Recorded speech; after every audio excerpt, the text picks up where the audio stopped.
Baik, saya ingin menambahkan ya beberapa poin tentang dampak Undang-Undang Pesantren terhadap pendidikan di Indonesia.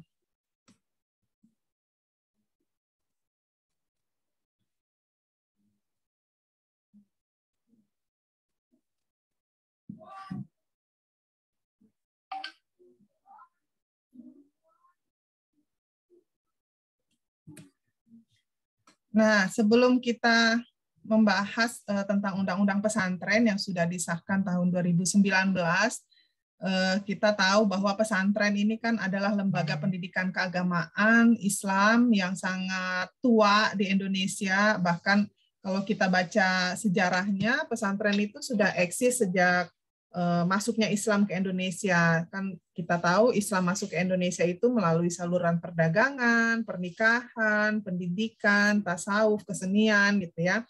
Nah, ketika Islam sudah diterima oleh masyarakat, baik melalui jalur pernikahan maupun perdagangan tadi dan beberapa saluran tadi, yang pertama dilakukan tentu saja adalah transfer ilmu Islam gitu ya, bagaimana misalnya masalah ketauhidan, bagaimana fikihnya, belajar ibadahnya gitu. Nah, itu diajarkan di pesantren. Jadi karena waktu penyebaran agama Islam awal di Indonesia itu jumlah santri atau jumlah siswa yang berguru kepada para penyebar agama di tahap awal itu semakin banyak dan berasal dari luar kota, dari luar daerah gitu, maka perlu ada satu pemondokan. Itulah yang di kemudian hari disebut dengan pondok pesantren. Nah, kalau di Indonesia sendiri, pesantren itu bisa dikatakan 100% swasta ya, karena tidak ada kan pesantren yang negeri.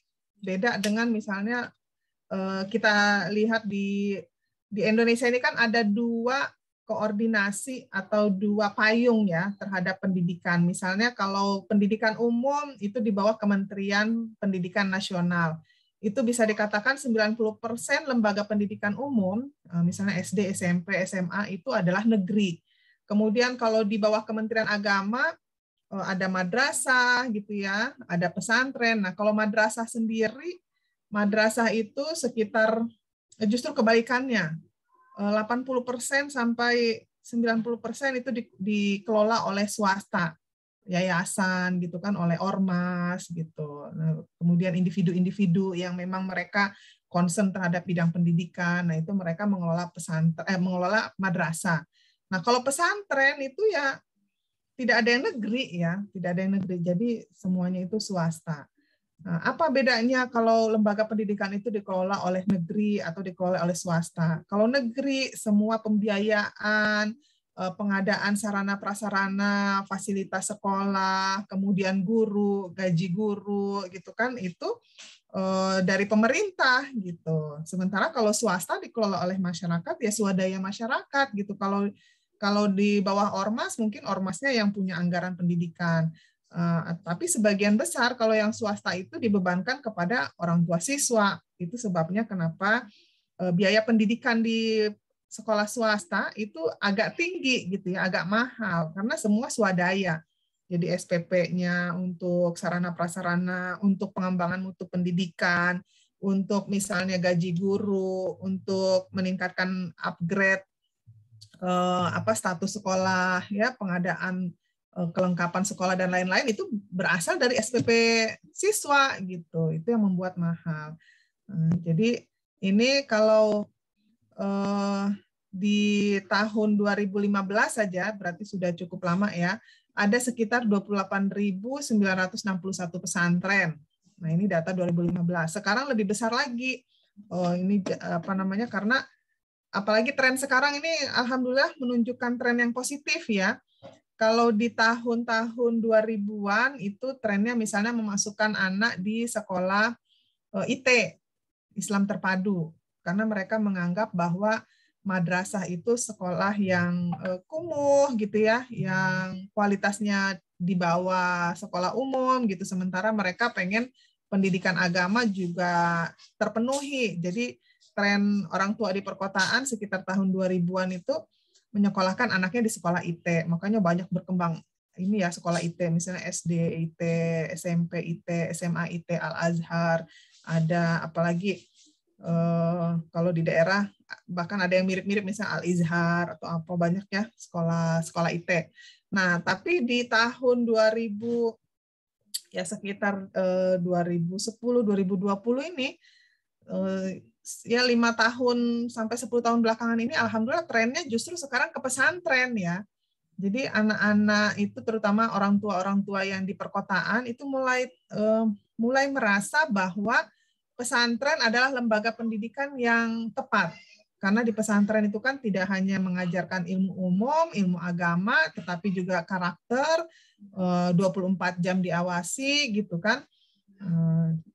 Dibanding misalnya apalagi yang di perkotaan, misalnya di Jakarta gitu.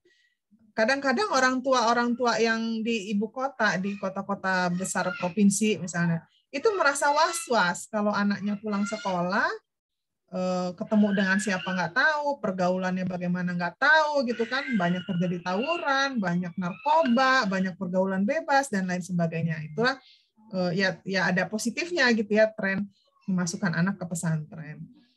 Nah, kemudian awalnya pesantren itu hanya mengajarkan kitab kuning ya, biasanya per kitab. Misalnya selesai kitab 1 baru ganti kitab lain. Nah, kemudian metodenya sorogan atau bendongan gitu ya. Jadi ada kiai atau ada ustadznya, kemudian dikelilingi oleh santrinya, baca kitab kuning, diharokatin, diartiin, dijelasin gitu. Nah, kemudian kalau sekarang ini sudah banyak ya pesantren modern ya. Bahkan di tahun 90 ini buku dari Jamak Safi Dovir ada pesantren-pesantren yang modern. Jadi dia mengadopsi kurikulum nasional, ada pelajaran umum seperti matematika, sejarah, bahasa Inggris, ilmu keagamaan gitu. Dan juga tetap mempertahankan tradisi pesantrennya dengan kitab kuning, pengajaran agama, gitu. Kemudian, nah ini pendidikan pesantren di Indonesia ini ada ketentuannya ya. Misalnya tahun 2018 ada peraturan Dirjen Kemenak. Jadi pesantren itu bisa berdiri minimal ada 15 santri, gitu. Tetapi kalau kita lihat sekarang nih banyak pesantren yang besar sekali gitu ya, bahkan jumlah santrinya itu ribuan. Gitu. Tapi syarat minimal menurut Dirjen ini, peraturan Dirjen ini 15 santri sudah bisa bikin pesantren. Nah, ini tahun 2016 saja pesantren Lirboyo sudah punya 16.000 santri, 16.800. Sekarang pasti sudah mencapai puluhan ribu ya, udah di atas 20.000 gitu. Nah, kemudian meskipun demikian, ada namanya pelayanan minimal pendidikan dasar. Ini dalam Permendiknas nomor 15 tahun 2010. Ini bahwa sejumlah kecil pesantren memiliki fasilitas dan infrastruktur yang layak tergantung dari kondisi keuangan pemilik atau organisasi mereka. Jadi itu tadi, karena pesantren ini dikelola swadaya oleh masyarakat, oleh yayasan, jadi tergantung yayasannya. Kalau yayasannya besar, bisa cari sponsor, bisa pintar mencari sumber keuangan untuk pesantren, ya pesantrennya bisa hidup, bisa berkembang pesat gitu ya. Tapi kalau pesantren kecil di kampung, kiainya juga aksesnya terbatas gitu ya. Jadi ya pesantrennya juga banyak juga pesantren kecil-kecil gitu ya di pelosok Indonesia. Nah, kemudian yang melatar belakangi Undang-Undang Pesantren tahun 2019 ya sudah disahkan.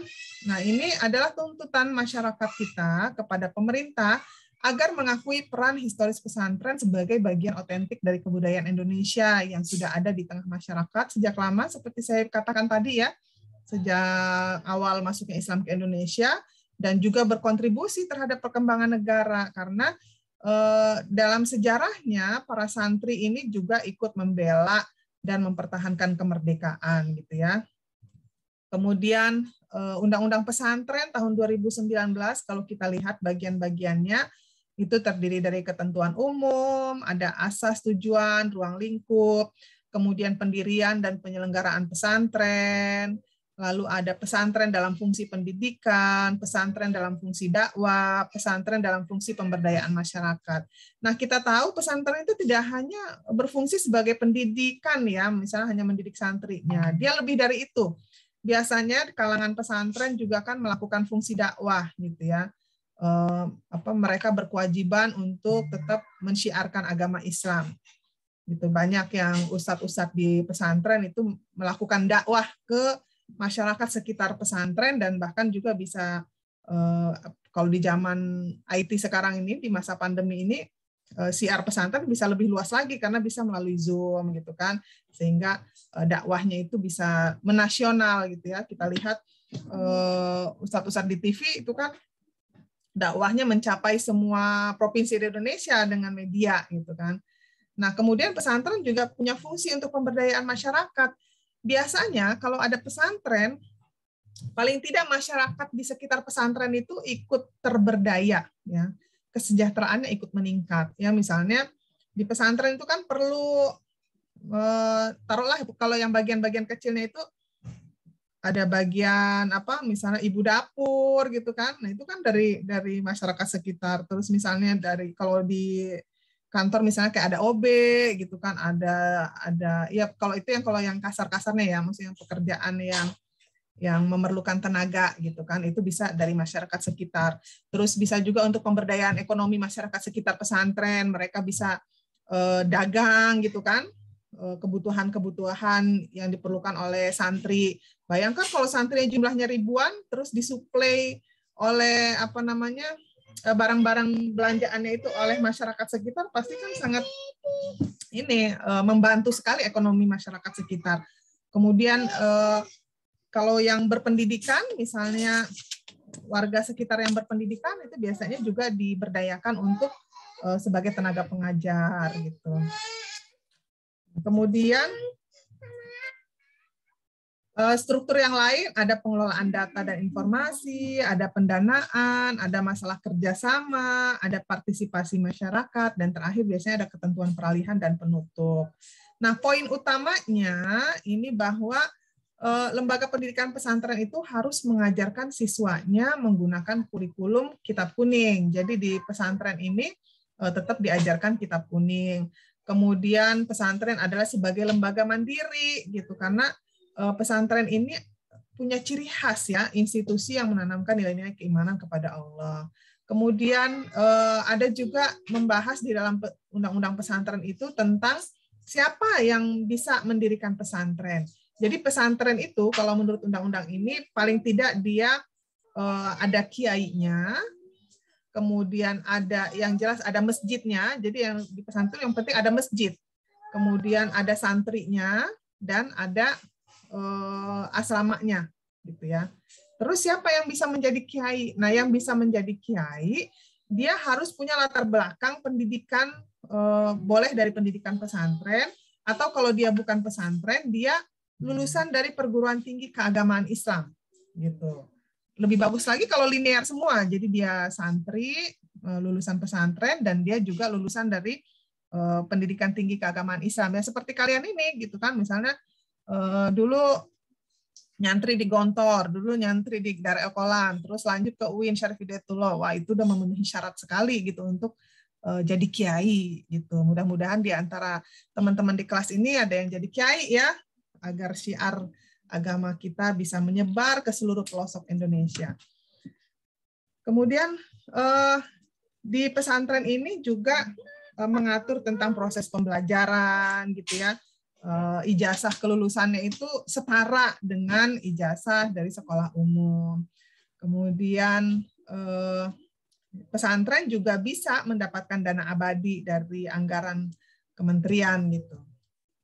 Nah, itu ya beberapa hal yang bisa saya sampaikan terkait dengan undang-undang pesantren. Alhamdulillah ya, pendidikan agama sekarang eksis dan diakui, sehingga dimanapun kita belajar, ini sudah bisa berperan dan berpartisipasi dalam semua aspek kehidupan.